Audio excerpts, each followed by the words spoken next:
Құдысы болырмені қазақтың жаңа жылы құтты болсын. Ендеше мынау жаңбырменен жер көрсе, батаменен елі көреді дейді. Осы ауылдың үлкен қариясы, ата ағайындарымыз ағып жатқан дариясы.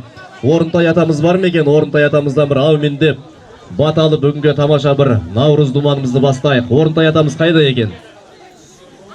Ауылдың ақсақалы. Немесе Есен атамыз бар ма екен?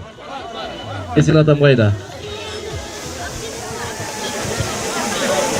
Қала, ассалаумағалейкум ардақты ағайын. Ата, ассалаумағалейкум. Мереке құтты болсын. Бір бата беріп қойыңыз ата өзіңіз. Аумин. Бір ашылуына, иә. Ал, құрметті қазақ елі, аумин деңіздер. Бүгінгі тамаша наурыз думанымызды, тойымызды бастайық. Есен атамнан бата алайық. Аумин. Ағайын, туған, жас балаларына, бұл балаларды біз не үшін қойып отырмыз? Балаларды мына болашақ мені көрсін. Сол есіне қараса бата. Әйе соға бір бата өңіз. Ағдайым оңыласын, еш жамандық болмасын. Бастарыңа баққаны қызыр бола қолдасын. Бастарынан бақ кетпесін, астарынан тақ кетпесін. Жүргенде сүрінбеңдер, дұшпанның өзін ілінбеңдер. Дастархандарың мол болсын, абыройларың зор болсын. Біздің сіздерге деген тілегіміз сол болсын.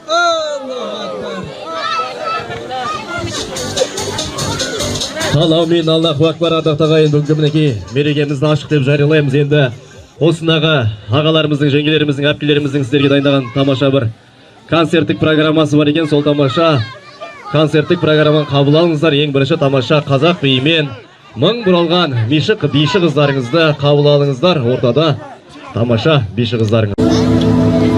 Ал, жастап қыздарыңызға қошемет білдіріп отырыңыздар. Мереке құтты болсын баршамызға.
Мың бұралған биші қыздарыңызға қошемет ұрып қойыңыздар ардақты ағайындарымыз. Енді мынау әр көшеге салт дәстүр берілген екен ардақты ағайындарымыз. Бір әр көшеден бір жеңгелеріміз, әпкелеріміз осы жерге келіңіздерші. Мынау салт дәстүрге мынау жеребеден қабыл алыңыздар. Қазір енді кімге қаншаншы номер түседі, сол бойынша шығып отырамыз.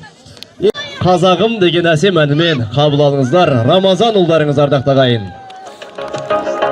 Ал шып.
күмбір күй ойнатқан дүбір дүбір той тойлатқан күмбір күмбір күй ойнатқан дүбір дүбір той тойлатқан күмбір күмбір күй ойнатқан қазағым ай жыр тербеген жүректен жыр жазамын ай дүбір дүбір той тойлатқан думандатып таусылмасын кәделі ақ тілектерін қазағым ай күмбір күмбір күй ойнатқан қазағым ай жыр тербеген жүректен жыр жазамын ай дүбір дүбір той тойлатқан думандатып таусылмасын кәделі ақ тілектерін қазағым ай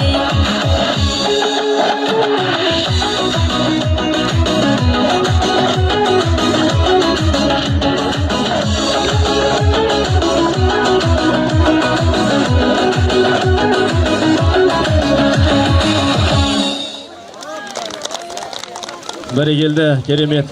Мынау әрине сіздерге бір-бір салт дәстүр берілген екен. Енді рұқсат болса әр көшеден бір-бір жеңгеміз келді ма? Мынау жеребеден алсаңыздар. Аха. Кімге бір түседі, дайындалып тұра берсеңіздер.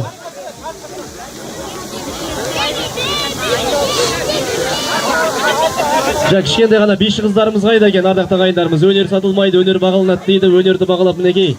Аға жеңгелеріміз тамаша сый-сияпат ұсынып жатыр, қабыл алыңыздар. Бірінші кімге түсті, қай көше?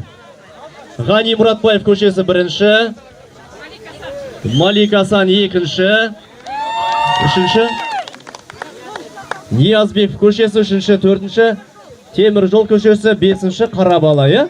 Бәрекелденде. Қазір осы ән бидің арасында сіздерді жіберіп отырамыз, дайын тұрыңыздар. Бірінші бізде. Ал ендеше тағы да бір керемет. Кеп кішкентай ғана бүлдіршіндеріңізді қабыл алыңыздар, ардақты ағайындарымыз ортаға. Медетбек Айша қыздарыңыз Наурыз көктем әнімен қабыл алыңыздар.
еңбектері бар, сондықтан да әділ қазылар алқасын сайлап алайық.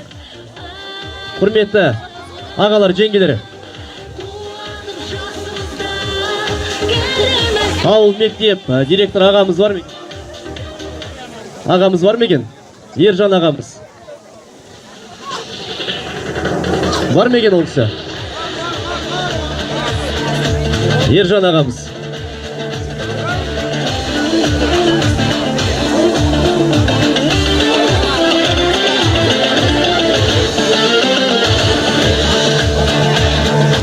Ардагер ұстазымыз және де Закират Ки, Қазақ диқан шаруа қожалығының төрағасы Аким Қайрат аға. Осы жерде отыр ма ол кісі? Ассалаумағалейкум.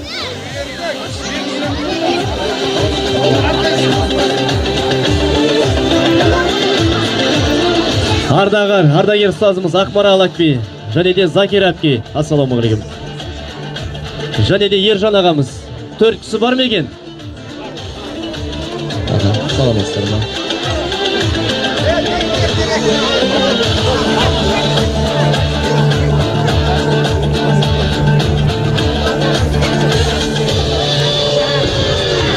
Ержан ағамыз қайда екен?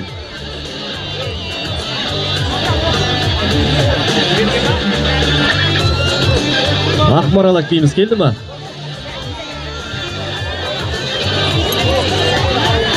Аха. Келіңіздер.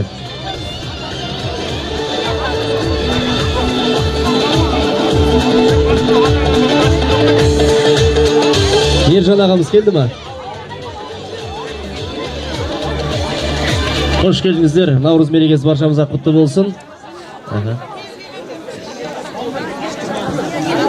Аха стол болған дұрыс болар еді, аха стол болған аха. Ал ардақты ағайын, ауыл имамы Ержан ағамыз бар ма екен? Ауыл имамы. Сол кісіні шақырсақ. Қайда екен? Мына кісілерге бір, мына жерге бір орындық болса, әділ қазысын беретін осы кісілер ардақты ағайындарымыз қазір ортада.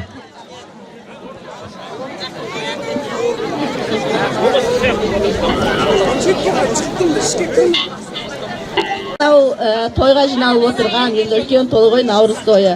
Көпшілік қауым, барлығыңызға сәлем. Бізде Мұратбаев көшесіне ерулік дәстүрі түскен, соны бастайық, қабыл алыңыздар.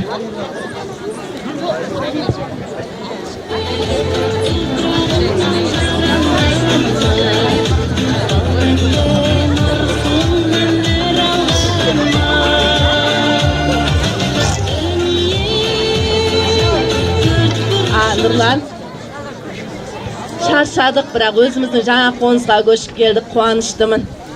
Иә, мына ауылдың ауасы өте керемет екен. Бізді бірақ мына көршілер қалай қабылдар екен? Көрші тату болса жақсылық болады дейді ғой. Мынау өзіміздің елімізге көшіп келіп, бауырларымызға қосылып қуаныштамыз. Қалайық? Мынау біз өзіміз Құдайқұл елінен Құдайқұлмыз. Дуатпыз, ішінде ботпаймыз. Сол бүгін шетте жүріп неше жыл елімізді сағынып, еліміз тәуелсіздік алып деп қуанып жатырмыз. Қадамымыз құтты болып, елдеріңізге жақсылық әкелейік. Аман болайық.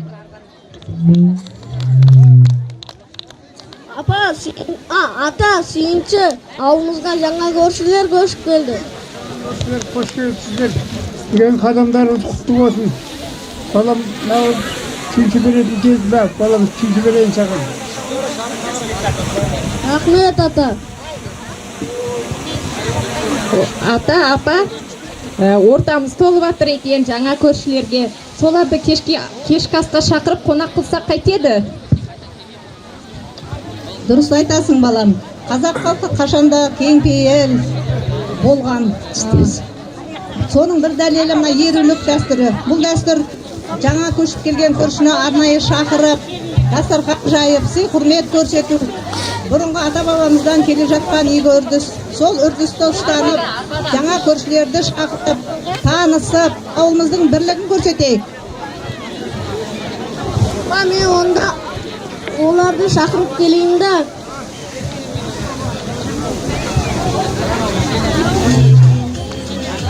Ассалаумағалейкум ата.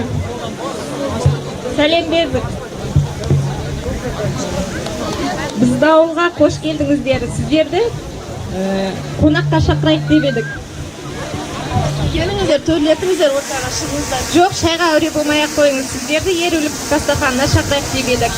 Әрі ораза айы, ақ дастарханның қонағы болыңыздар.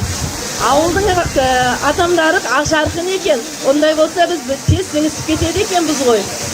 Кешке күтеміз сіздерді. Рахмет, Құдай қаласа барамыз сіздерге.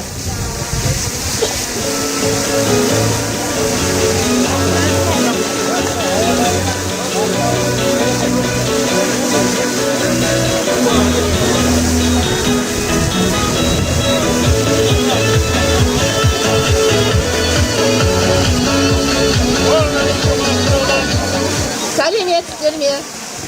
Ассалаумағалейкум қария. Келіп қалдық.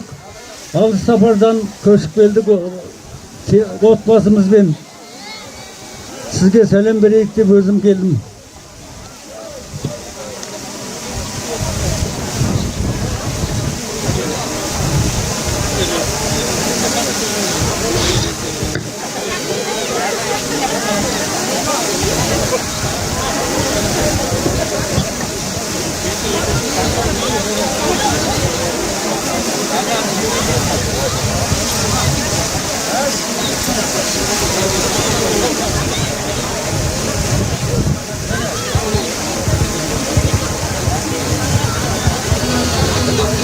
Қош келдіңіздер, көршілер.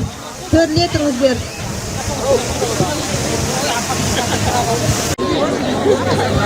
Қош келдіңіздер, көршілер. Төрлетіңдер. Мына ауылға келген қонақтарымызды өстіп күтіп алғанға не жетсін. Наурыз мерекесі құтты болсын, ағай.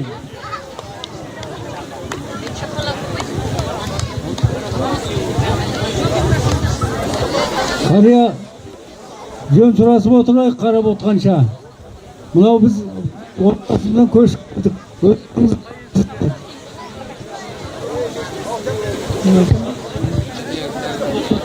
Бізде Құдайқұл деген халықпыз. Руымыз Құдайқұл. Қуаныштымын. Аллаху акбар,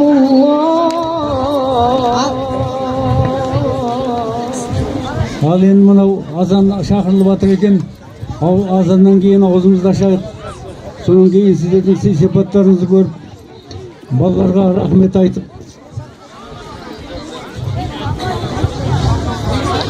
Ал ағайын, қош келдіңіздер ауылымызға. Мына қазақта айтады ғой, Құдайдан кейінгі көрші екінші жақының деп. Мына үйлеріңізге береке берсін. Отбасыларыңыз аман болсын. Жаңа қоныстарыңыз құтты болсын.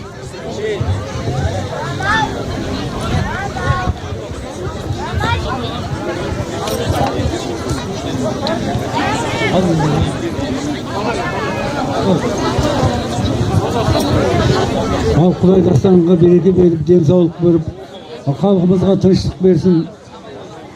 Халқымыз аман болып, еліміз тәуелсіздігі құтты болсын. Аумин, Аллаху акбар.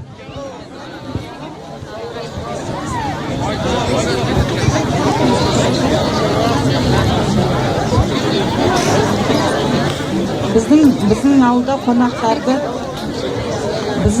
қонақтарды Құдайындай көреді, көршілерді. Бір-бірімізге көмектесіп, жәрдемдесіп тұрамыз. Бір-бірімізге келіп қонақ болыңыздар.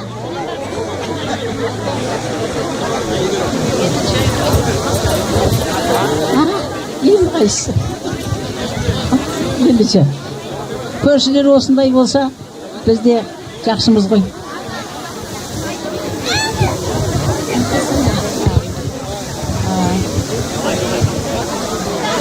Құрметті көршілер, қазақ халқы бисіз өнерсіз өтпейді ғой. Дастарханымызға сәнін келтірсін. Қыздарымыздың шыққын биін тамашалап отырыңыздар.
Ой, өнерлерің өргөйсін, айналайын.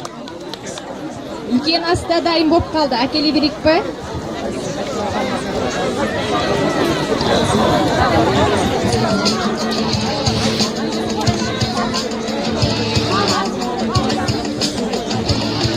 Ашталып келдік.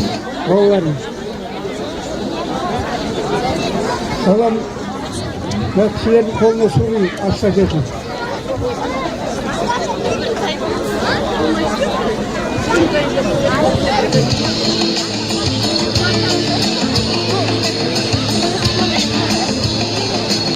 Кеп келе жатқан бала бар екен.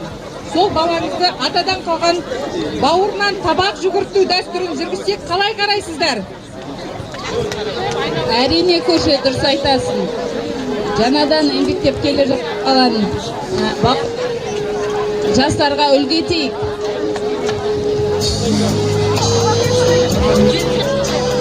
Келін, астауыз кел. Тұр екен, ұмытылған дәстүрді жасап жіберейік.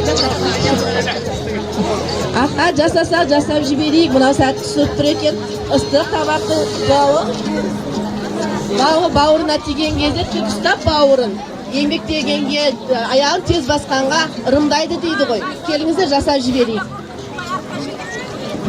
Бала пандай қалпында, аршында бөпем аршында, жел маядай желгек бол, қаз тұлпардай сергек бол, маңдайыңнан күн тиіп, ақылды ойлы дана бол.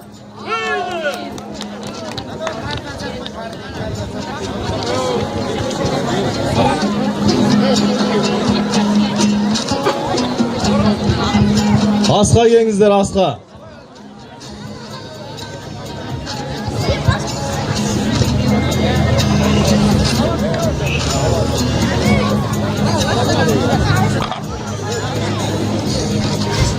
Ал ата аумин деңіз асқа. Құдайым оңыласын, еш жаман болмасын. Уақытымыз түгел болсын. Осындай жақсылыққа бәріміз түгел басымыз жетейік. Аспанымыз ашық болсын, қарнымыз тоқ, қайғымыз жоқ болсын. Еліміз аман, берсе де тақ берсін. Аллах бар.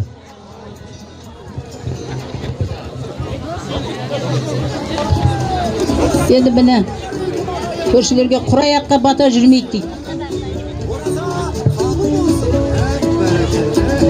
Апамның беретін сый-сияпаты бар екен,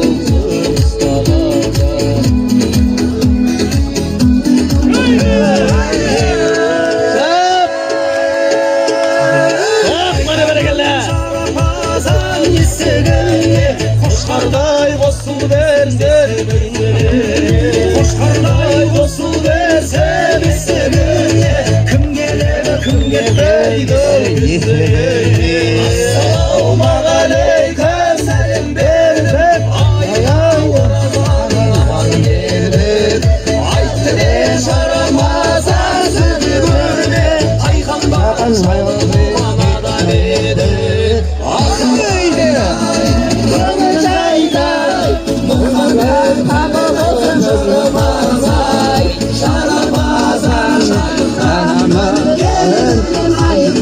оразан қабыл болсын мұсылман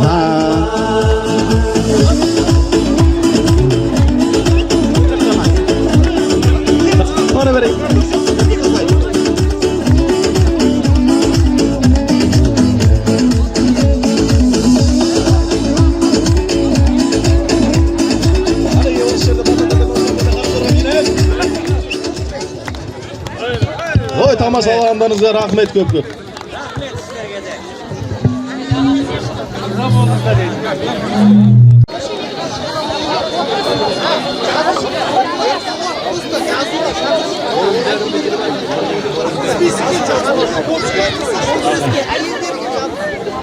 Ассалаумағалейкум. Наурыз айт мерекесі құтты болсын. Bir хабарландыру. Мына жерде қол күрес, ерлер, әйелдер, сосын арқан тартыс командалар, гир көтеру, қошқар көтеруге мына жаққа келіп тіркеле беріңіздер. Қазір мына көшелердің көрінісі біткеннен кейін мына ортада қол күрес болады. Ерлер, әйелдер екеуі қатар жүреді. Мына жаққа келіп тіркеліңіздер. Сыйлықтар бар, жүлделі. Ал рахмет, енді келесі бізде Малик Асан көшесі дайындала беріңіздер. Келесі тамаша әсем әніміз Ербол қызы Даяна Анашым әсем әнмен қабыл алыңыздар.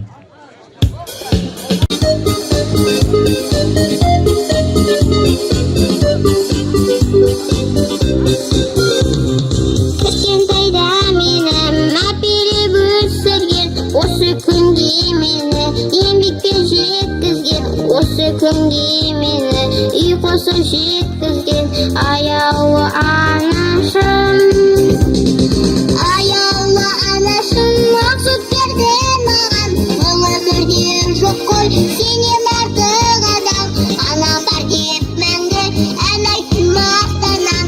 Аяулы анашым, аяулы анашым мақсұт берді маған, бұл өмірде жоқ қой сенен артық адам. Анам бар деп мәңгі ән айттым мақтанам. Аяулы анашым. Дүниемен де өстім, осы жасқа келдім.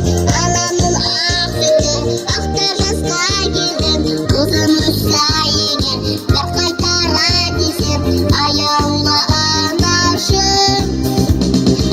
Аяулы анашым мақсұт берді маған, бұл өмірде жоқ қой сенен артық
Дайын болсаңыздар.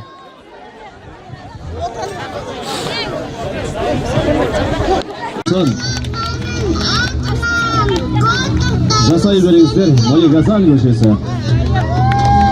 Жаңа жыл, жаңа бақыт, басталды жаңа уақыт. Ұлыстың ұлы күні, сыйлайды жаңа бақыт.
Sağınıp жүрген жерім, өзімді ғана өзімді тұрғандай жаным көргімде,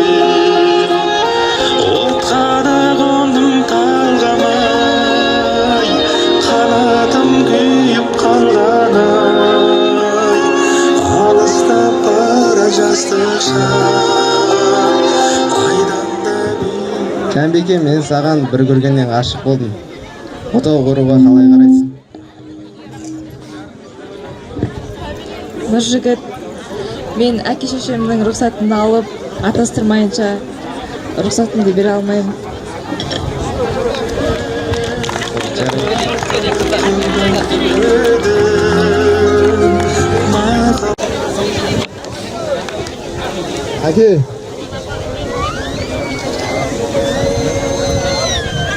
Әке, бір сізге бір айтарым бар еді. Айта ғой балам. Бір сөз байласып жүрген қызым бар еді. Сөз салып ұсыныс жасадым. Бірақ қыз әке-шешемнің алдынан өтіп, атастырмайынша келісімімді бермеймін дейді. Япырмай-ау, қай елдің қызы екен? Тараз шаһарында тұрады. Кіші жүздің ішінде адайдың қызы. Ай, шешесі ағайын туысты жина, сүйінші хабар екен.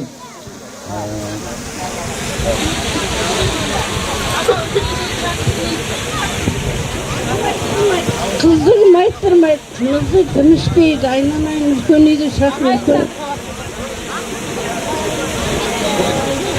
Бақытты болсын екі баламан, жолдарың болсын.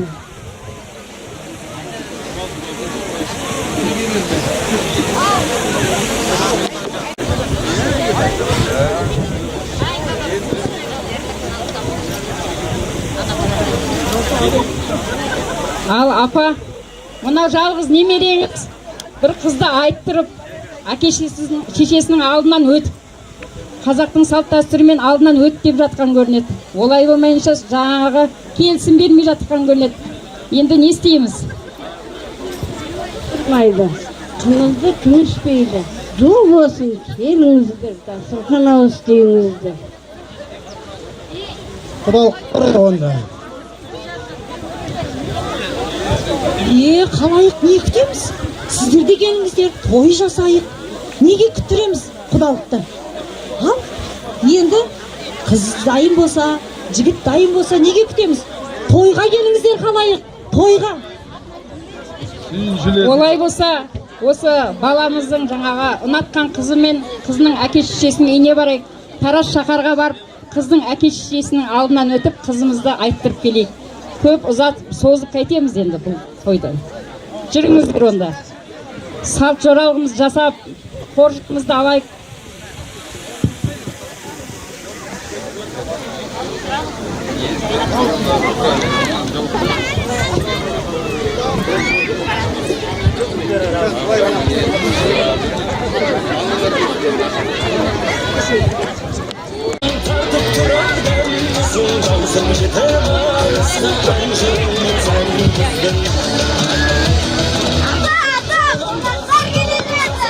Келсін маған, келсін. Ай, келін, қонақтар келатыр екен. Қазаныңды аш, шайыңды қой, келін.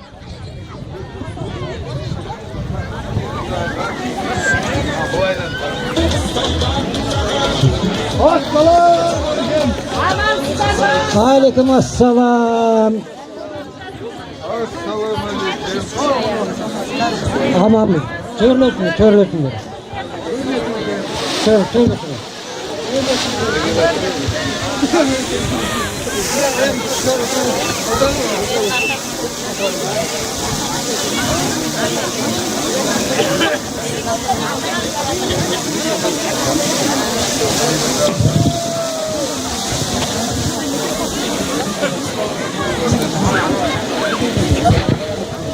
Ал келген шаруаларыңызды айта отырыңыздар. Біз келгеніміз Қазадихан ауылынан Құдайқұл. Еліміз дулат. Баламыз қызымызды ұнатқапты. Соған алдыларыңыздан өтейін деп балар кебеді.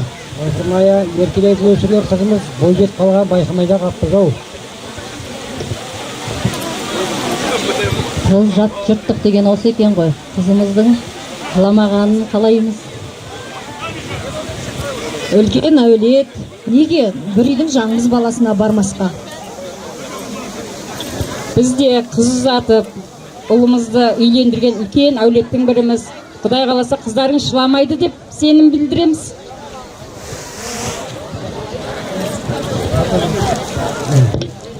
Сіздің жігіт. Міне бүгін кеп қапсыздар, астан дәм алыңыздар. Әңгімені айтып отыр қыздар. Сіздің жігіттеріңіз біздің қызды көстігі бұлап қалса, екі жас келісіп отса, келісімді бердің. Кімізді көшпейді.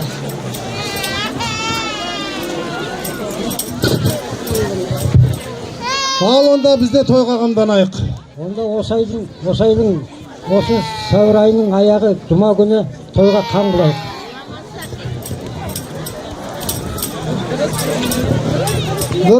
Дұрыс. Ал астанап отырыңыздар.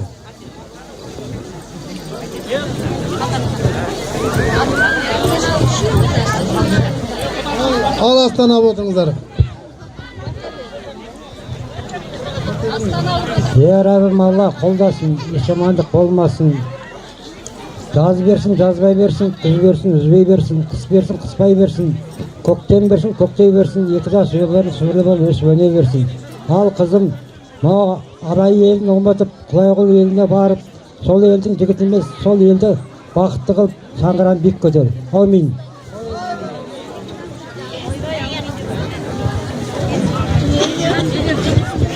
Ал енді мына қазақтың ырымы бар ғой, қуыс үйден құр шықпайды деп, біз кәдемізді жасайық.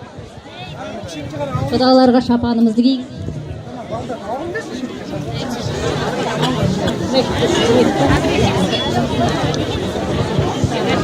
Дұрыс. Ал құла, тамақтаныңыздар. Ал той деген жақсы ғой. Онда ағайынға хабар берейік. үлкен үйге балалар сізге. Ал ағайындар, ұлымыз Нұржігіт пен қызымыз Жанбикеміздің Құдай қаласа алдыда үлкен той, сырға салу, құда түсу, қыз ұзату, сол тойдың куәгері болыңыздар. Кездескен күнім, мың күніңе балайтын, сақтаған салтын, қабыл ал халқым, әжелердің сәлемін. Күнімден ұлы көткенге, жалыны жырмен от еден, көңіл күймен өнер сүйген халқыма ән сыйлайын деп келдім. Көңіл күймен өнер сүйген халқыма ән сыйлайын деп келдім.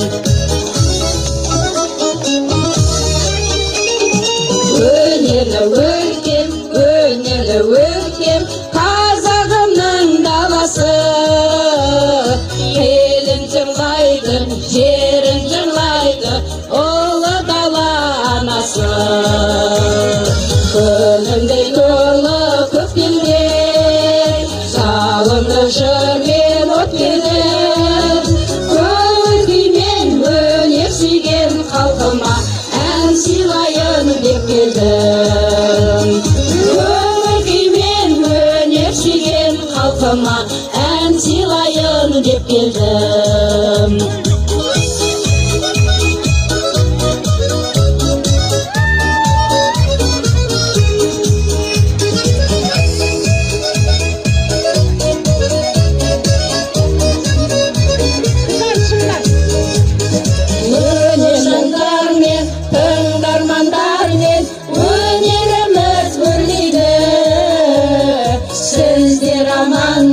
Біздер аманда, қазақ әні өлмейді.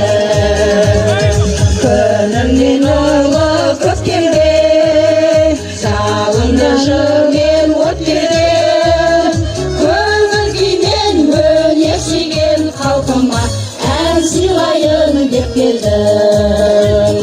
Көңіл күймен өнер сүйген халқыма ән сыйлайын деп келдім. Құтты болсын деп келдім. Тойға бассын ағайындар, келіңіздер тойға.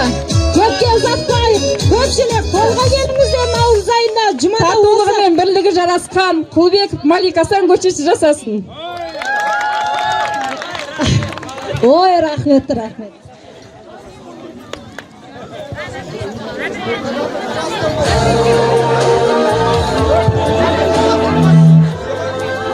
Ал рахмет, енді Алла қаласа ауылдарыңызға тойға барайық. Бәрекелді, Малик Асан көшесі. Келесі кезекте біздердің ағайындарымыз Ниязбек көшесі дайындала берсе, біз ортаға тағы да бір өнерпаз қыздарыңызды шақырайық. Екі шектің бірін сәл-сәл, екіншісін кембұра, нағыз қазақ қазақ емес, нағыз қазақ домбыра деп ардақты ағайындарымыз ортаға халықаралық неге республикалық байқаулардың жеңімпазы Ербол қызы Ойтанбек Жанел қыздарыңызды тамаша күймен ортаға шақырайық. Ер тұран күйі ардақты ағайындарымыз.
Ал рахмет ардақ ағайындарымыз ортада тамаша. Қайын екен? Қайда екен ол кісілер?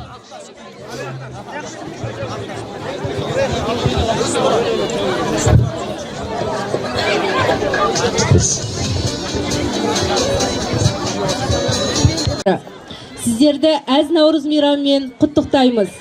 Ниязбеков көшесіне берілген дәстүр, ұмыт болған дәстүрлердің бірі құрсақ шашу. Құрсақ шашу аяғы ауыр әйелге қатысты ертеден келе жатқан дәстүр. Түрлі салт дәстүрлерді білетін ақжаулықты аналарымыздың айтар өсиеті мол. Келін үйге түскеннен соң ененің одан күтетін үміті зор. Сондықтан аяғының ауырлағанын байқаған өнегелі ене құрсақ шашу деген кішігірім той думан ұйымдастырады. Оның мақсаты қуанышты атап өту және жүкті әйелдің күтіміне аса назар аудару. Уа қалайық, Наурыз келді, құт келді, ырыс келді, ынтымақ келді. Мына Наурыз қарсаңында мына үйде бір мереке болғалы жатыр. Құрметі қалайық, тыныштық сақтайық, жас келінді шошытып алмайық. Апа сүйінші, келініңіздің аяғы ауыр екен. Мынау жеріктігін басайық деп астарын алып кеп отырмыз. Аумин, қабыл болсын. Келінім дүниеге қошқардай ұлал кесін, өсіп өнсін.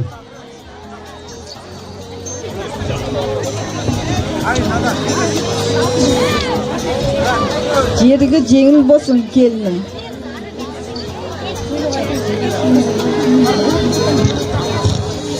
Ал бұнау апа, мына құрсағына біткен баланың мына ерде киімдері бар, оншықтары бар. Жүктілігі жеңіл болып,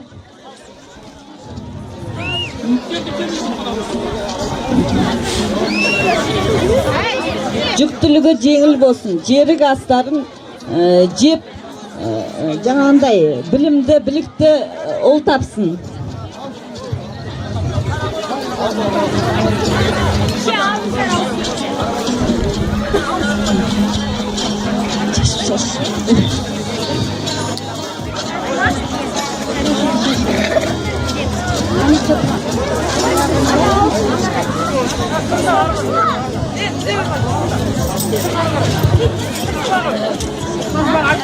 Мына енді рұқсат болса, мына неден шашып қойып, ырымдап жүргендер болса, келіндері көтерсін. Шашуға рұқсат қой.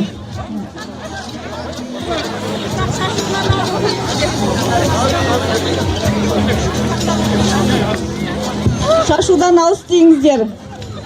Келіндеріңіз ұл тапсын, қыз тапсын.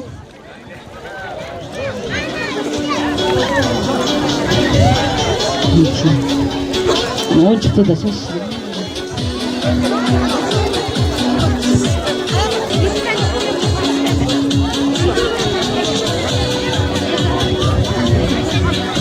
Ассалаумағалейкум. Мынау Наурыз мейрамдарыңыз құтты болсын. Мынау үйлеріңізде құрсақ шашу қуаныш болып жатыр екен. Келіндеріңіз аман есен аяқ қолдарын жинап алсын. Мынау келіннің көңілін аулайын деп біз кішкене ән шашу жолдап берейік. Қарсы алыңыздар.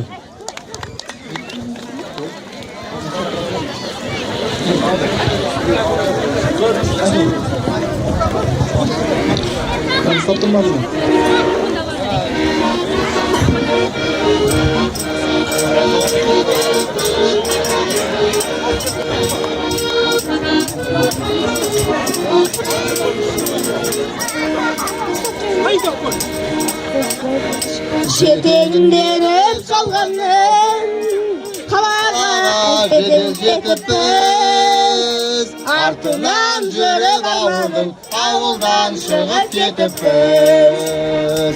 Арайын төгіп аспанның араласам да жүр жерді, атылған ауылдастарым сағынып жүрмін сендерді. Арайын төгіп аспанның араласам да жүр жерді, атылған ауылдастарым сағынып жүрмін сендерді.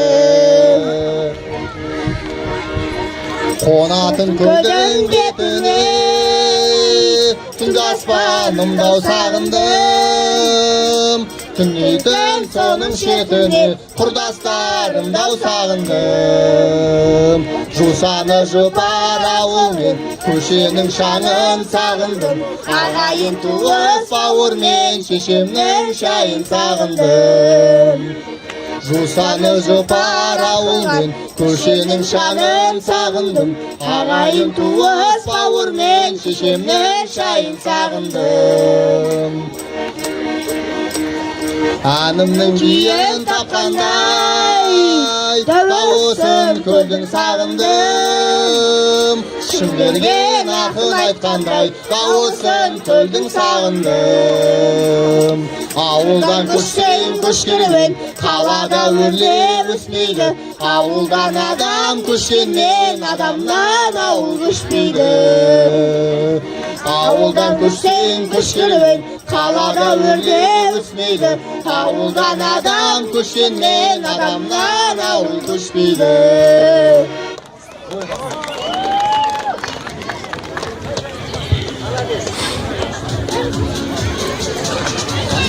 Айналайын қалайықна, тілеулерің қабыл болсын. Келініме тілеулес болыңдар, барлықтарыңа жұғысты болсын. Өсіп өнсін, мына келген наурыз мереке құтты болсын. Әр келінің отбасы көтеріп осындай құрсақ шашу беріп, жақсылық болуға тілеулеспін. Алла бәрін нәсіп етсін.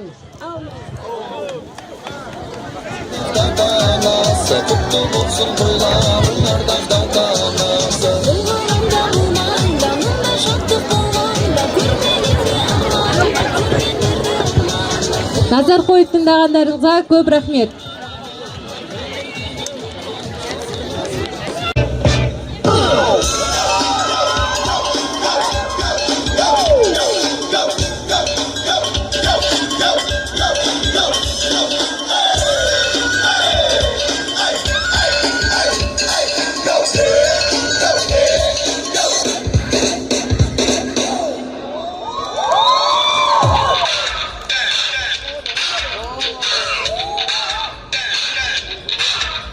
Қошеме тұрып отырыңыздар, жақсылап.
Ой, рахмет. Қыздардың образының өзі қандай керемет. Сонау ата-апаларымыздың 80 жол көшесі дайын ба екен? Темір жол көшесі дайын ба?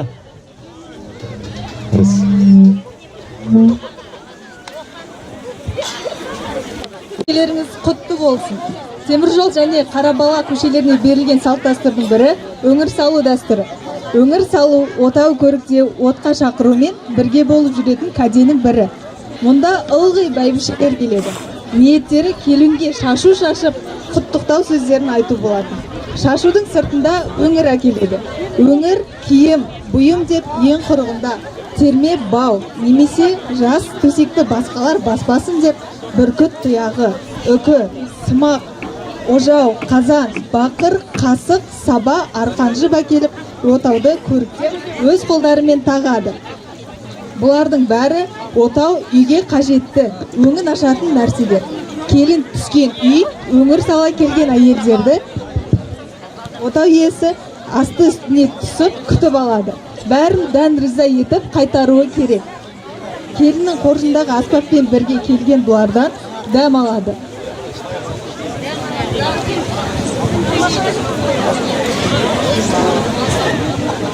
Алла, бісміллә, келініміз құтты болсын. шаңырағы биік болып, түтіні түзу шықсын. Ал енді.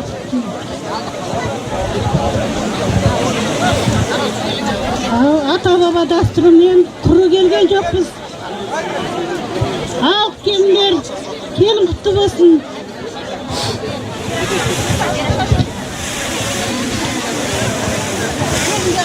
Келінге шашу шашылып жатыр. Келінге қарай. Келін құтты болсын.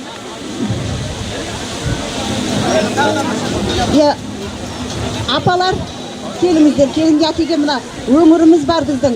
Сияпатымыз бар, келінге тағатын. Айналайын келін, мына құрақ көріп әкелгенім құрақтай құрала бер жаным. Аман болыңда, аман болсын келініміз. Осы жерден өсіп болсын жаным. Ал мына бүгінгі түскен келініміз құтты болсын. Мен келінгені бір күттің тұяғын алып келдім. Неге десеңіздер, сол үйге құт береке кірсін. Мына көрпе алып келдім. Осы құрақ көрпедей көбейіп құрала берсін келініміз.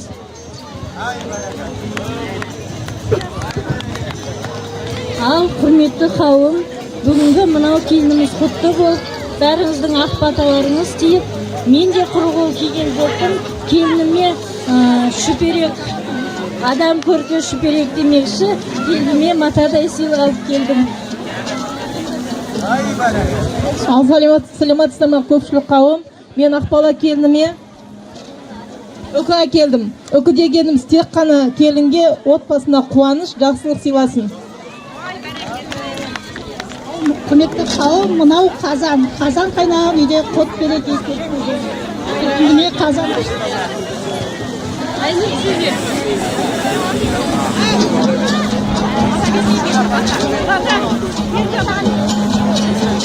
Мына келініме бұл бұрыннан келатқан салт дәстүр жоқ болып кетті. Мына кейбір жерлерде бұл салт дәстүр болып жатыр. Мына өңір дейді, өңір дегенде келінге алқа, әшекей бұйымдар, иығына жабу жабады, жылтырақ маталардан. Міне мен енді келініме мынандай әшекей бұйым, жаңағы бұрынғының күмісінен ою болған сондай мен салайын деп жатырмын.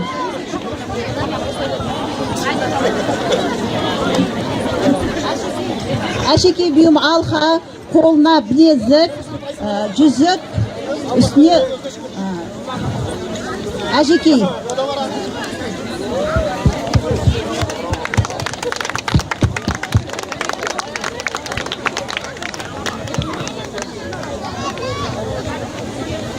Бұл өмір салу дегеніміз міне осы деп ойлаймыз біз енді осы өстіп шештік. Әшекей бұйымдар, үстіне жабу, және мынау есік ашу да келеді бұның ішінде. Жаңа отау көтеріп отыр мына жастарымыз, соларға құрмет, сияпатымыз бұл.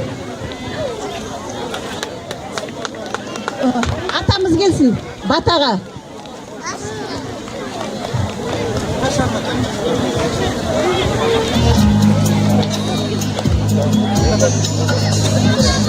Bismillahirrahmanirrahim. Жиналған тойшы қауым, мінекей Алла тағаламыздың қалауыменен қасиетті Рамазан айын өткізіп, одан дұрыс міне өзіміздің мына мұсылманның жаңа жылы кіріп келіп отыр.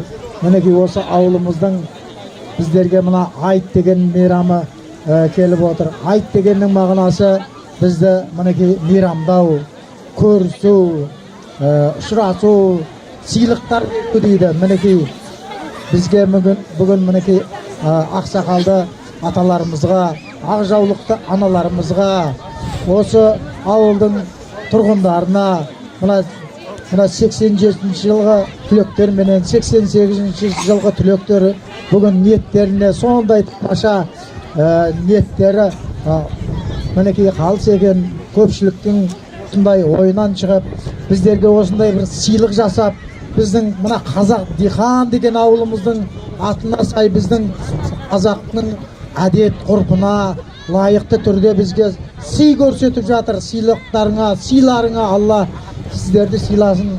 Жастарымыз, осы біздің жастарымызды мына Рамазан қасиетті айында ынтымаққа, ауызбіршілікке, осындай бізді сабырлыққа шақыратындай осы айларда бізді осындай жақсылыққа сыйлық беруде бізді жинап осындай мереке жасап беріп отқан Алла разы болсын.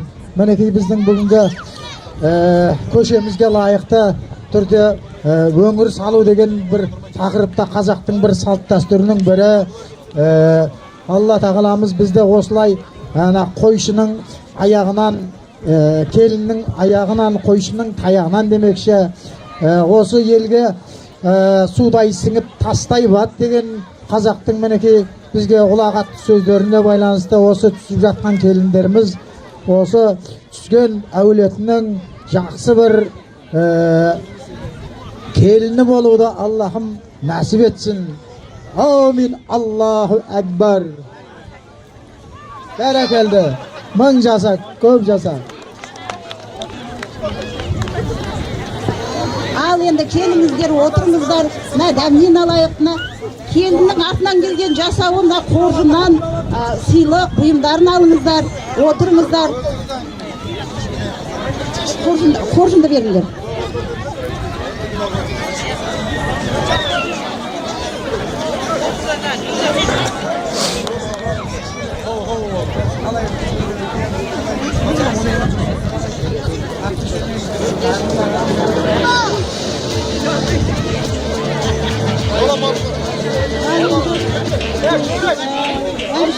Bir ağız kelin sağımızda kelin su batır eken, bir ağız ölen aytayıq endi. Otur. Aynaydın kızım, aydan akbak sevgi candır, bir şıgır aydan tapmak sevim ayar. Көрген адам қасыңдан кете алмайды, мұз үстінде жүргенде қайдан ақшар кермай. Алма ағаштың гүліндей ай текеметтің өтіп дәурен бара жатыр сізден бізге білімдей құлағына таққаның күміс сырғай күмбірлетіп шығасың күнде қырғай дедім аян. Сағыныштан сарғайып қосамын әнмен жырғай дедім аян, дедім аян. Алма ағаштың гүліндей ай көкеметтің көріндей ай өтіп дәурен бара жатыр сізбен бізге білімдей ай. Ой бәрекелді бәйбішелер.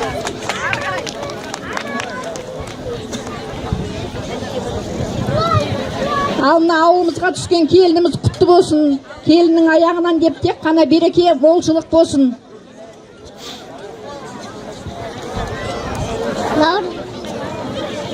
Мына өңір салтын көрсетіп жатырмыз.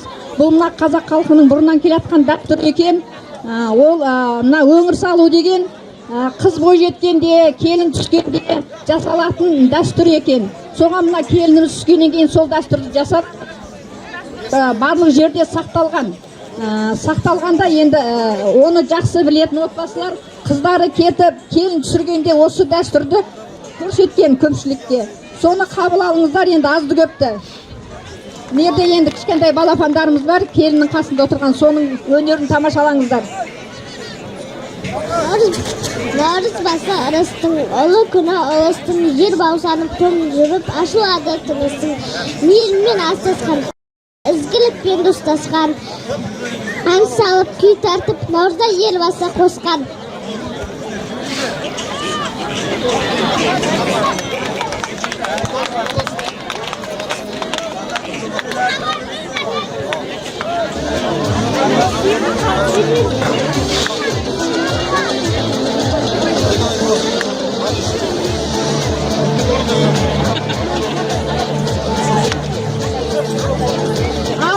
келіндер шашу шашыңдар.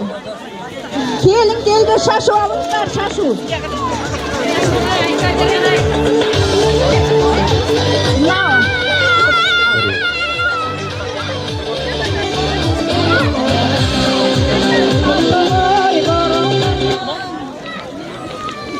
Қошқар көтеретін жігіттер жазыламыз мына жаққа кеп.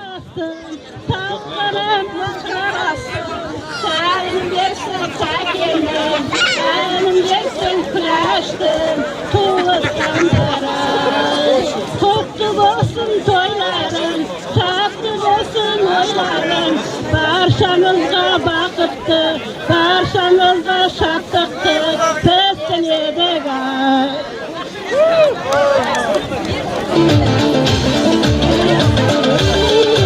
Toydum osымен бітті. Қабыл алайық.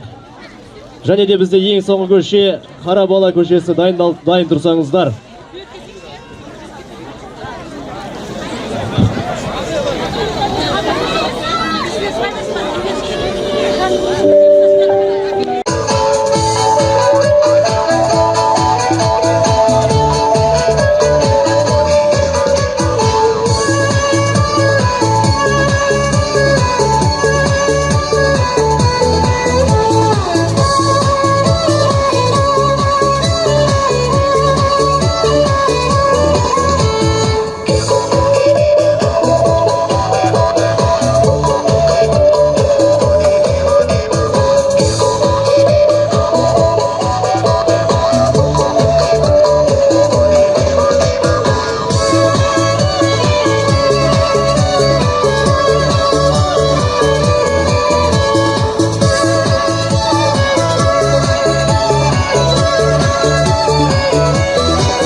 Ал, рахмет.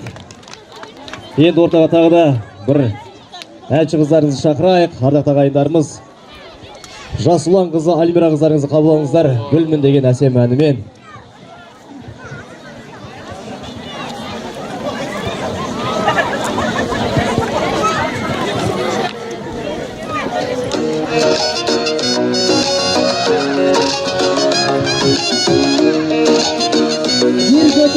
Ер азаматтар, 12 ер азамат, ерлікке келіп жазылыңыздаршы.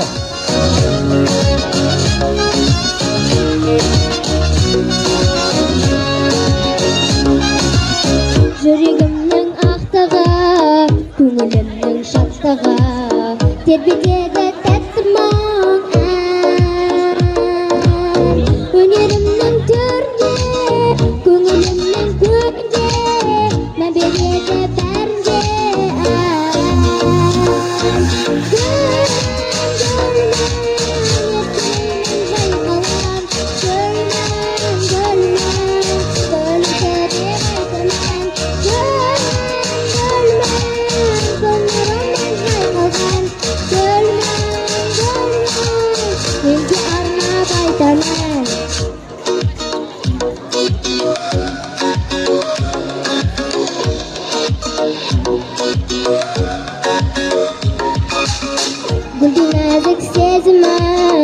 Gülleri tepkingizden men özümden negizden Jülerim zanıma Bırakındım bağıma Sana verim tağı da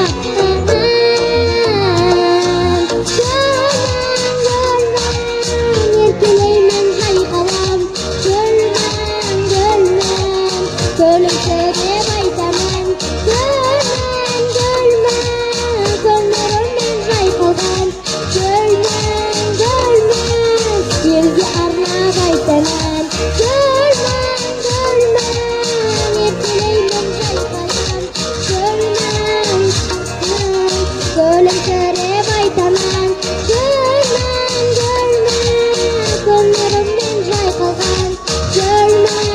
haykalam Gölmen Sevgi arna baytaman Gölmen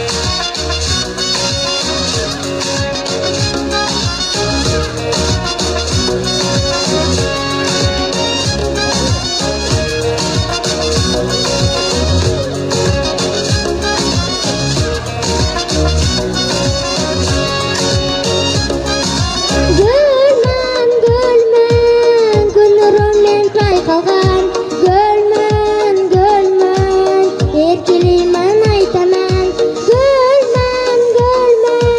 Gönlümden haykalam Gölmen Sevgi arna baytaman Gölmen Gönlümden haykalam Gölmen Sevgi arna baytaman Gölmen Gönlümden haykalam Gölmen Sevgi arna baytaman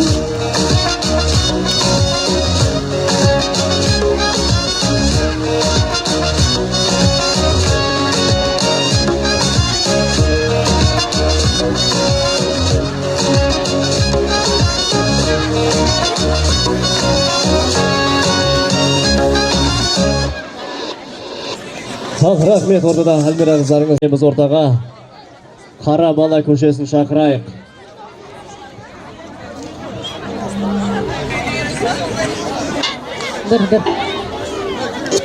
Құрметті ауыл тұрғындары, Қарабала Әсімов көшесінен Қапқағар көрінісінен үзінді тамашалаңыздар.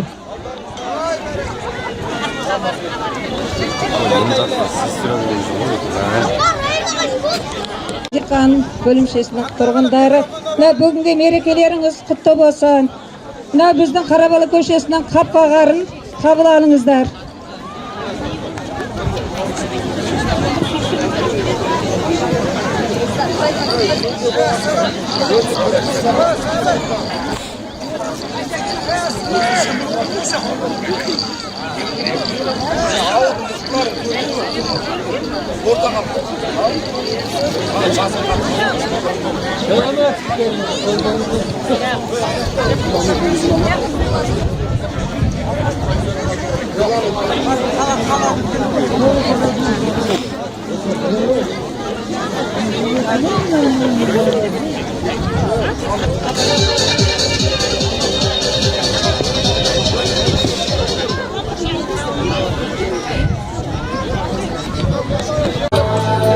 Кейіндер біздің Қапқағарды алып шығыңыздар.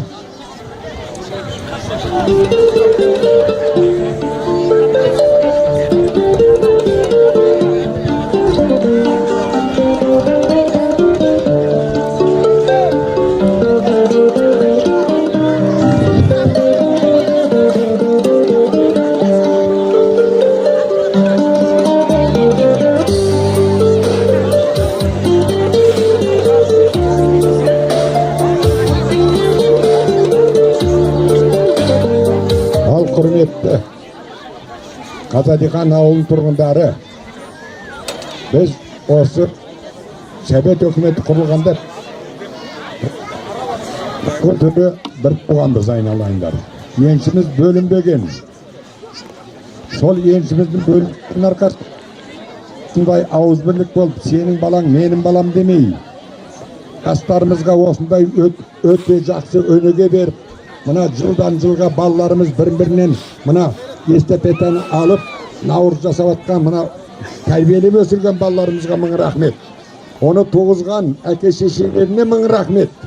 Айналайын қалайық, осындай ауыз бірлік бірінші ауыл дегеннен кейін, мына біздің ауылдан басқада жоқ қой деп ойлаймын. Біздің ауылдың ауыз бірлігі сондай жақсы. Құдай, денің саулығын берсін, дастарханның байлығын берсін. Еліміз аман, жұртымыз тыныш болсын. Еліміз аман, жұртымыз тыныш болсын. Әр үйге өскен балаларымызға иман берсін, береке берсін, бақ берсін. Соның арқасында күліп ойнап жүре берейік. Мынандай Наурыз мерекемізді осындай жағдайда өткізе берейік. Аумин, Аллаху акбар.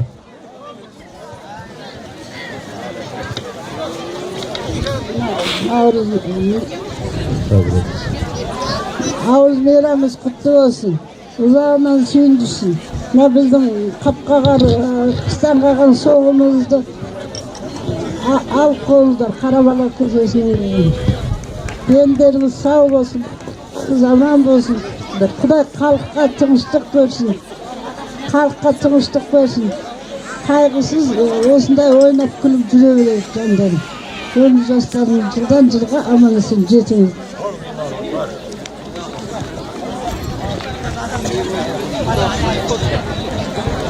Апа, міне мен соңғы қыстан қалған етті, міне соңғысын асып келдім.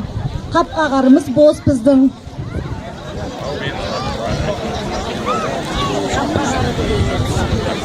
Енді дәннен ауыз тиіп отырыңыздар.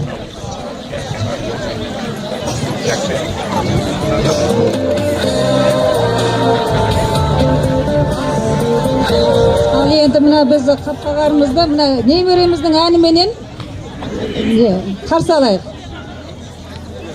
Тыңдап отырып алайық. Келе ғой қызым.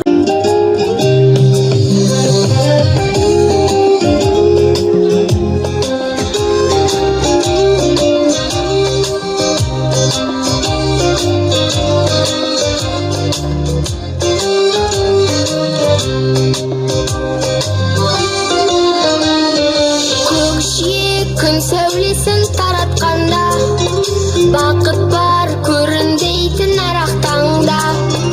Біз ұйықтап кеткен жоқпыз мәңгілікке, оятқан сансыз алғыс жаратқанға. Қалдырмас өмір атты жолда жалғыз, барыңды бағалыда тәубаң әтіс. Жарықты сыйғып беріп, сана беріп, жасаған жоқтан барлық бала алғыс. Алғыс анаға, алғыс әкеге, алғыс жас пен кәріге. Алғыс бауырға, алғыс ауылға, алғыс елдің бәріне. Көрінсе тіршілікте күндестерің, жен болар жылы жұмсақ тілдескенің. Алғыс айт дұшпанды да досыңдай көр, оларсыз биігіңдей білмес едің. Жақсы сөз жанымызды байтар тек, жаманның жала жауып айтар кек. Сағаттай сырғып жатқан дүниеде, алғысың алғыс болып қайтады тек.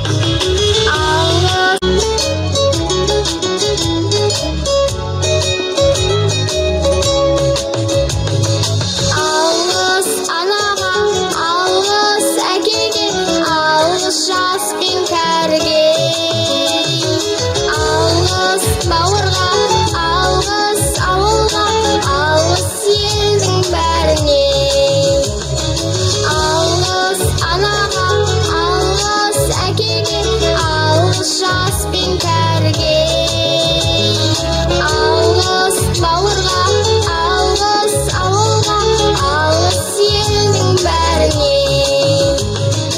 Алғыс елдің бәріне.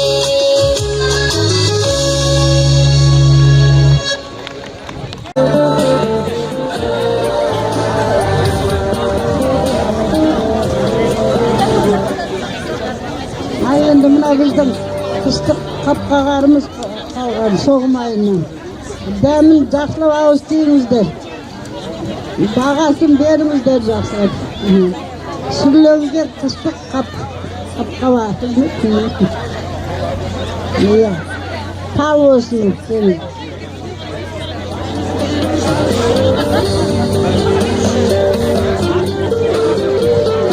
Ал айналайын көпшілік қауым. Бата менен жерге көрер, жау менен, бата менен ерге көрер, жау менен жерге көрер дейді. Батаның көптігі жоқ. Мына тағы да айтарым, еліміз аман болсын, жұртымыз тыныш болсын. Тәрбиелі, саналы, бала тәрбиелеп атқан барлығымызға денсаулық берсін айналайындар. Біздің осы ауызбірлігімізді көріп атқан балалар бұдан кейінгі ауызбірлік бір болып, бір жұдырық болып жұмыс істеп атқан балаларға мыңда бір рахмет. 87-88 жігіттері жарқырап жүре беріңдер. Маңдайларың ашық болсын, жолдарың ашық болсын. Тұрғанда жарқырап жүріңдер. Эстафетаны кейінгі өздеріңді інілеріңе жақсылап табыс еттер. Аумин Аллаһу.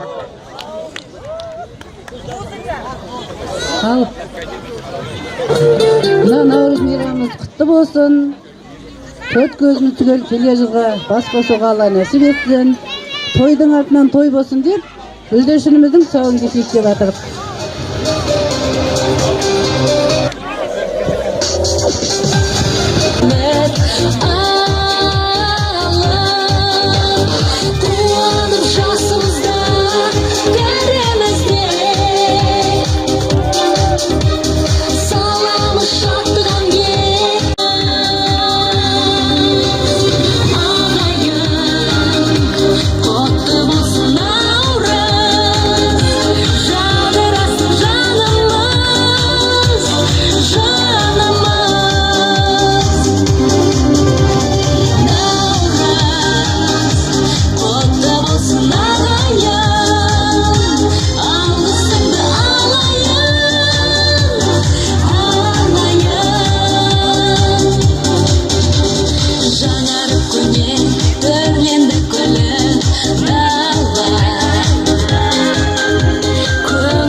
Құрметті қонақтар, мына ұлыстың ұлы күні барлығымызға денсаулық, аспанымыз ашық болсын, ақ мол болсын. Олай болса, мінекей біздің мынау Қарабала көшесінің бұрынғы соңғы жолыменен тұсаукесер. Кәнекей кішкентай немізді алып келейік, балапанымызды.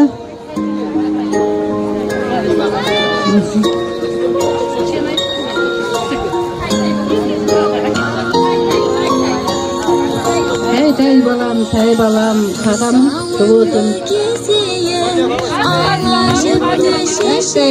Тәй балам, қадамыңды жаз балам, күрмеуіңді шешейін, тұсауыңды кесейін. Қаз балам, қадының мәз болам. Қаз балам, қадам бассам мәз болам. Тұсауыңды кесейін, күрмеуіңді шешейін. Жолың ақ болсын.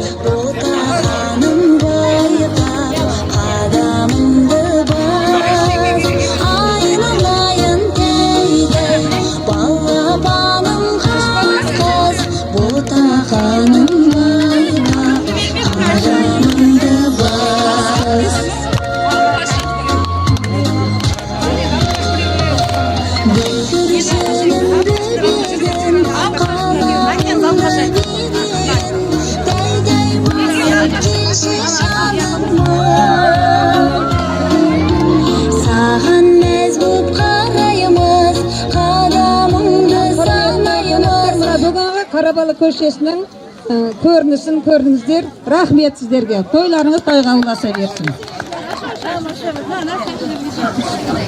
Шашуынан алыңыздар.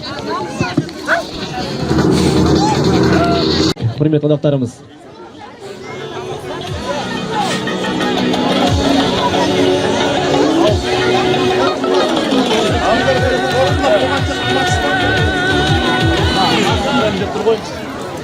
Келіңіздер, құрметті Әділқазақ алқасы, өзіңізге берейік. Ауылымыздың әз наурыз мерекесі құтты болсын. Қасиетті ораза айт мерекесі құтты болсын. Баршаларыңыз мерекелеріңізбен құттықтаймыз. Мынау 5 көшенің сайысы болды. Біз әділ қазылар алқасы болып тағайындалдық. Осы жерде ауылдың молдекесі бар, Ергөбек ағамыз бар, Марал әпке, Закир әпке, осылай 5 кісі. Біздің өзіміздің берген баға бар, және де ешкімге реніш болмасын деп көпшіліктің де даусын естейік деп ұйғарып отырмыз. Көпшіліктің даусын. Қазір көшелердің атын айтқан кезде қошемет көрсетіп, әркім өзінің шама шарқына қарай сондай шапалақ ұрып, ысқырып, сондай дауыс берсе, 1 мен 2 балл береміз. Ең көп шапалаққа 2 балл, аздау болған кісілерге 1 балл деген сияқты ғой. Түсіндіре алдым ба? Вот бірінші шыққан бізде Ғани Мұратбаев көшесінің салт дәстүрі, қазақи ұнаған кісілер. Кәні, қошемет көрсетіп жіберейік. Ғани Мұратбаев.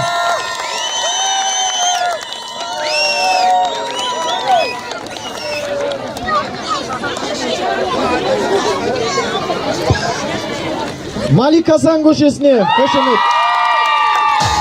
Малик Асан көшесі бір ерекшеленіп отыр екен.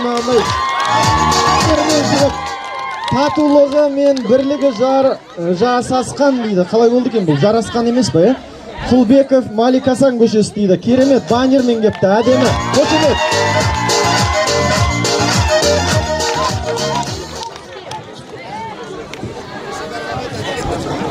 Ниязбеков көшесіне дауыс беріп жіберейік. Ниязбеков. Тағы да беріп жіберейік. Ниязбеков көшесі бар ма? Бұлай әділ болайық. Тек қана сол көшенің тұрғындары ғана емес, бәріміз бір ауылымыз ғой. Шынайы салт дәстүрі жақсы өткен, жақсы ұнаған кісілерге қошемет көрсетейік, әділ солайрақ болады.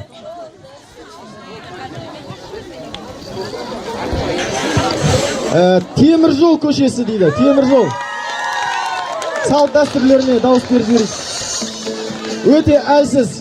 Өте әлсіз болды дауыс.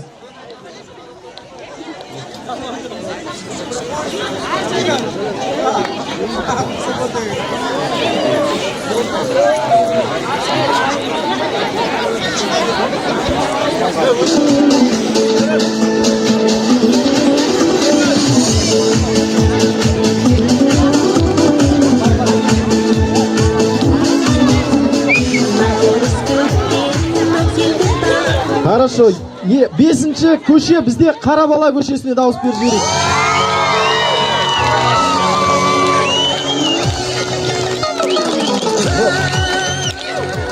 Өзі Қарабаланың көшесінде туылған деп ойлап қалмаңыздар, бәріңіз байқан шығарсыздар. Мына жақта, мына жақ барлық кісілер шапалақ ұрды. Қайтадан ал, көрейікші Қарабала көшесіне дауыс.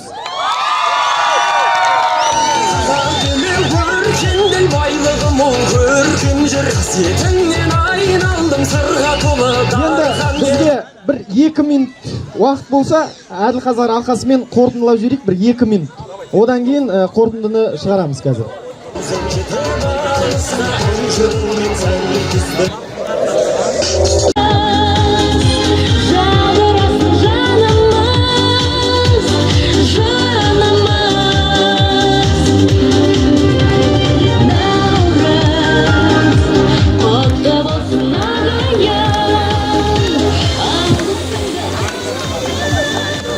Шешім шықты. Барлық кісіге өзіміз енді көп сүрмесек те көріп жатыр, көп кісіге жағу мүмкін емес, бірақ енді жарыс болған кейін орын болады міндетті түрде. Бәріміз бір ауылдың азаматшасы болған кейін бәріміз жеңімпазбыз. Қатысқан барлық кісіге шапалақ ұрып қойсақ.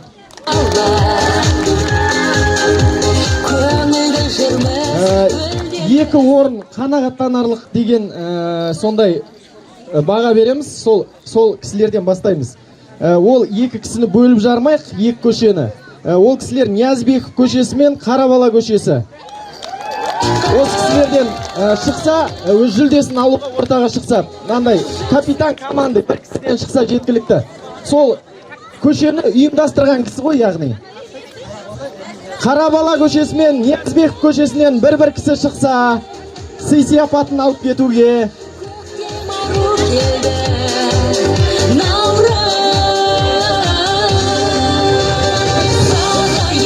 Ниязбеков Ниязбеков көшесі, иә? Ниязбеков көшесіне шапалақ.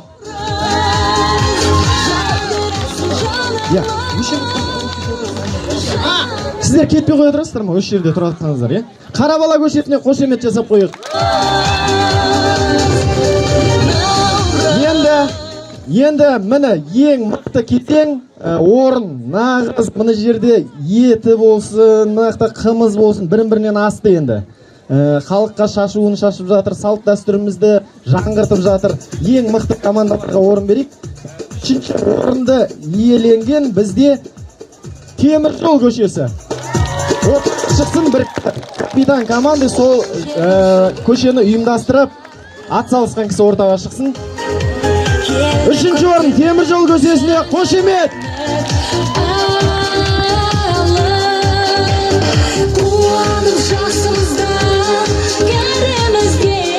Рахмет. Ал енді сондай бір маңызды орын, ешкімде реніш болмасын, жарыс болғаннан кейін жеңіс болады, бірақ ешкім жеңілген жоқ, барлық кісіге орын бар, байқадыңыздар ма? Енді бізде 2-ші орындалған орын, орындалған көше бізде Ғани Мұратбаев көшесі. Оқтаға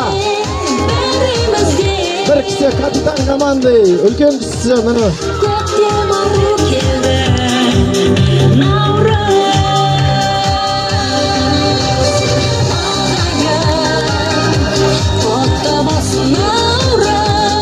Екінші орынды тағы бір керемет шапалақпен, қошеметпен құттықтап берейік. Құрметті ауыл тұрғындары, бұл үлкен еңбек, дайындық, киім, ет, қымыз, репетиция деген сияқты дүниелер бар, өте керемет дайындалған. Кішкентай балаларына дейін келіп, мына жерде жүрген жүріске таң қалып отырмын. Бізде қалада жоқ бұндай көріп.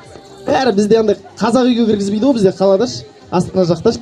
Мына жақта бәрі керемет қой, бәрі шейін әдемі. Шапалақ ұрып қойық 2-ші орынға. Бірінші орынды кім алды деп ойлайсыздар? Қарабала дейді? Қарабала өте шетінен кетіп қалды. Так, бірінші орын бізде Маликасан Құлбеков, Маликасан көшесіне ерекше қошемет. Бас жүлде 30.000 теңге. Біздің ауылдың ағалары 88-87 жылғы азаматтардың ұйымдастыруымен, осы кісілердің қорынан, осы әз наурызды құттықтау мерекесіне бөлінген қаражатынан, бұл да ораз айт мерекесінде өте керемет, мықты, әсерлі кеш болды деп санайым. Бірінші жүлде бізде Маликасан көшесіне қошемет. Аямаңыздар. Сіздер біреудің қуанышына қуансаңыздар, Аллах тағала сіздердің қуаныштарыңызды еселейді. Ешкімде реніш жоқ деп ойлаймын, барлықтарыңызды құттықтаймын. Рахмет, әз наурыз құтты болсын. Құрметті ауылдастар, енді қазір баршамыз асаба жігіт хабарлайтын болады. Тамақтануға отырамыз. Одан кейін де әлі алда көптеген ойындар, көптеген жарыстар болады. Ең басты сыйлық мына жерде көрініп тұрғандай, әр от басынан киім үлгісі бойынша және мына жерге келіп бір өнер көрсетіп, ол жарыс алдыда болады. Соған байланысты бірінші орынға 150.000 теңгелік теледидар, одан кейін микроволновый, үшіншісіне посуда. Соған байланысты да дайындалып, бір өнерлеріңіз дайындалып, бәрі отбасынан тамақтан кейін келетін боласыздар. Мико, Ерболат, Арман дайындалыңыздар, ортаға кертас қойылсын. Бірінші шығатын Жасұлан бар ма? Жасұлан? Ай, жәге. Мына жерге келіп, арқан тарту бойынша бір командада 5 ер азаматы болады. Мына столға келіңіздер, 5 ер азаматы бір команда болады. 1, 12, 13, 14, 15, 16, 17, 18, 19, 20, 21, 22, 23, 24, 25, 26, 27, 28, 29, 30, 31, 32, 33, 34, 35, Yok, düşürüp koydun o, düşürüp koydun. 35 көтересің ба? Давай көтер ал. 36. 37. 40-қа жеткізелі. 38. 39. Ана соңғылар саналмайды. Давай көрейік. 40. Мен жарай 40 деп жазайық. Жәке, қалғандар болмай қалады дейді. Көпсіздіктен яқты болады. 40 Жәке. Шырыққан. 97-тегі. Қан соғы өші соғы. 1, 2, 3, 4, 5, 6, 7, 8, 9, 10, 11, 12, 13, 14, 15, 16, 17, 18, 19, 20, 21, 22, 23, 24, 25, 26, 27, 28, 29, 30, 31, 32, 33, 34, 35, 36, 37, болмайды ана, 38, до конца көтер. 39, 40, 41, 41, 41, 42, 43, 44, 45. Қошқар көтерудің несін алып қойдың не? Жамыл қыстың. 47, 48, аны болмайды салмайды. 49, таза көтергендердің оба болды. 50 де бол. 50 болды қоя сал. 3, 4, 5, 6, 7, 8, 9, 10, 11, 12, 14, 15, 16. Давай, Елдар, көтер. 17, 18, 19, 20, 21, 22. Ай, 22 деп жазып қойып батырды. Мұхтархан 2004-тегі. Арқаттатен боласың. Ай, 24 килограмм ана оңай емес. 1, 2, 3, 4, 5, 6, 7, 8, 9, 10, 11, 12, 13, 14, 15, 16, 17, 18, алдың қасыңыздар, 19, 20, 21, 22, давай, 23, 24, 25, 26, 4 көтер 30-ға жеткізді. 27, қолың фиксация болу керек қой, фиксация. Ай, 29, 29. Ойталдан байтөре дегенде. Апанай сайнысы. Не боқтап, көпсіз ортасын жоқтауын.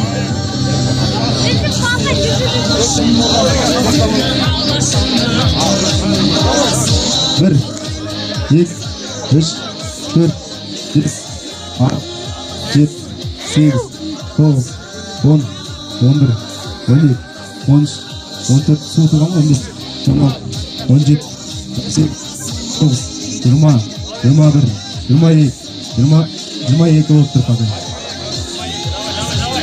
22, 23, 24, 25, 26, 27, 28, 29, 30, 31, 31, көп. 3 секундтан артық демалмайын, 3 секундтан.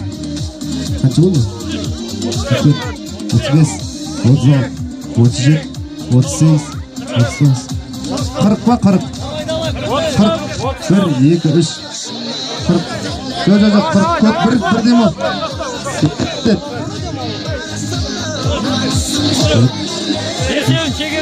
45 болып тұр бауырым 46 47 48 49 50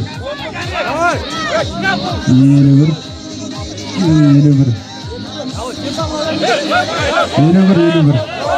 52 соңғысында сандық 52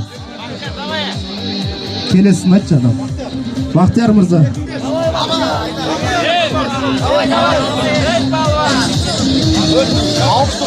бір екі асықпа 3 4 5 6 7 8 9 10 11 12 13 14 15 16 18 19 20 21 22 23 24 25 27 28 29 30 31 32 33 34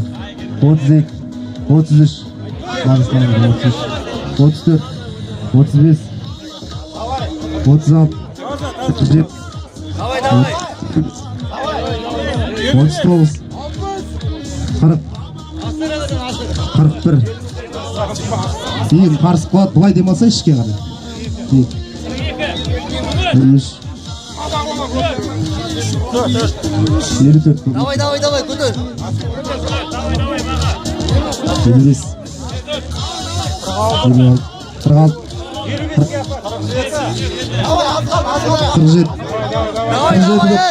46 48 Давай, 10 көтер, 10 көтер. 50 Давай, 10. Давай. Көтер. 52 Давай. 53 пока 53 60'қа жеткіз 53 Давай. Давай.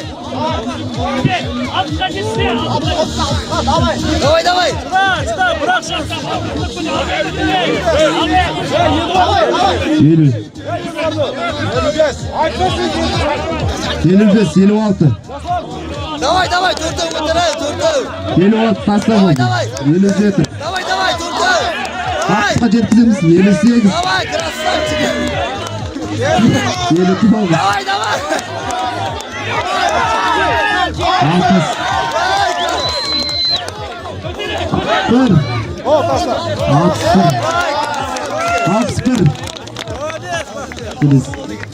95 осы ойынға қатысқандар қошқар көтеруге қатысады басқа сырттан жазбаймыз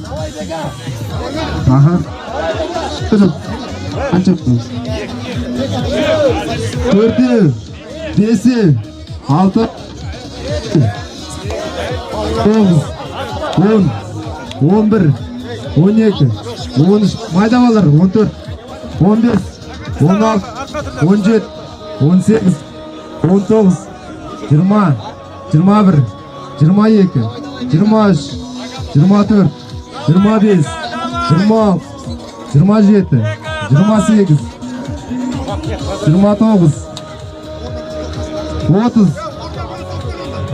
31 32 33 34 35 36 37 38 39 40 41 ар жақ 42 санасыңыз 43 43